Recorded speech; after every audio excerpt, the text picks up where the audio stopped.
প্রাতক্রিয়া করতে গিয়ে হাতির মুখোমুখি হলো এক ব্যক্তি। আর সে সময় হাতি তার শুঁড় দিয়ে যুবককে আছড়ে মারে। জলপাইগুড়ির গড়মার জাতীয় উদ্যানের এই ছবি, এই ঘটনা। জানা গেছে প্রাতক্রিয়া করতে গিয়ে নাকি হাতির মুখোমুখি হয়ে মৃত্যু হয়েছে এই যুবকের। বিস্তারিত সে বিষয়ে জানবো, টেলিফোন লাইনে যুক্ত হয়ে গেছে প্রতিনিধি সানি রয়। জানি, শুঁড় দিয়ে তুলে যুবককে আছাড় মারে এই বন্য হাতি, ঘটনাস্থলেই কি মৃত্যু হয়েছে এই ব্যক্তির? সকাল সকাল কিন্তু এই ধরনের ঘটনায় রীতিমতো একেবারে একটা শোকের ছায়া নেমে এসেছে।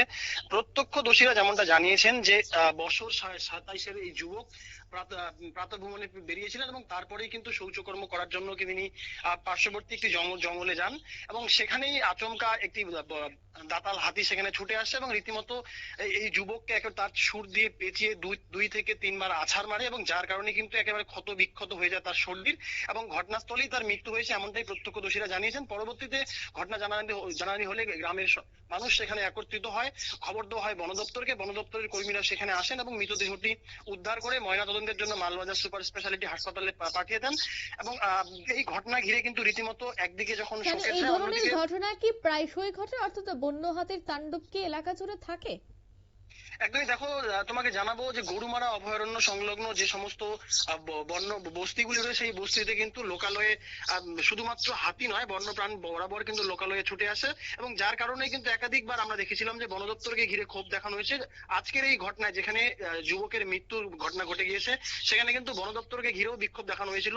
তবে বন দপ্তরের তরফে কিন্তু পরিষ্কার জানিয়ে দেওয়া হয়েছে যে এগুলি হচ্ছে পুরোপুরি ভাবে কিন্তু একেবারে প্রবেশ নিষিদ্ধ এলাকা। তারপরেও সাধারণ মানুষ কিভাবে এই বন জঙ্গলে প্রবেশ করে সেটা নিয়ে যেমন তারা অভিযোগ করছেন, পাশাপাশি বরাবর কিন্তু সচেতনতা চালানো হয় বন দপ্তরের তরফে জঙ্গলে না যাওয়ার জন্য, কিন্তু তারপরেও মানুষ সাহস করে সেই সমস্ত জঙ্গলে প্রবেশ করে এবং যার জের কিন্তু এই ধরনের ঘটনা। শুধুমাত্র এই আজকের এই সকালের ঘটনা নয়, এর আগেও জ্বালানি কাঠ সংগ্রহ করতে গিয়ে কিন্তু একাধিক মানুষের মৃত্যুর ঘটনা এই অভয়ারণ্য থেকে উঠে এসেছিল।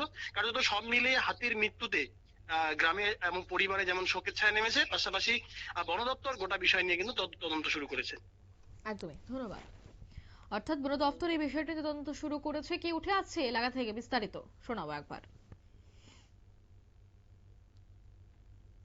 ভোরবেলায় এই মূর্তি ফরেস্ট ভিলেজে বাড়ির পাশে হয়তো সকালবেলা পায়খানায় গেছিল, ওই সময় একটা ওয়াইল্ড হাতির সঙ্গে মুখোমুখি হয়ে ওর অ্যাক্সিডেন্টটা হয়।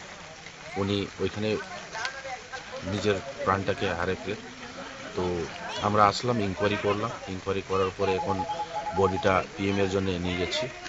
আর ফার্দার ওর কী কম্পেনসেশন আছে গভর্নমেন্ট থেকে যে প্রাপ্ত আছে উনি সেটা সঠিকভাবে পেয়ে যাবেন। ধন্যবাদ।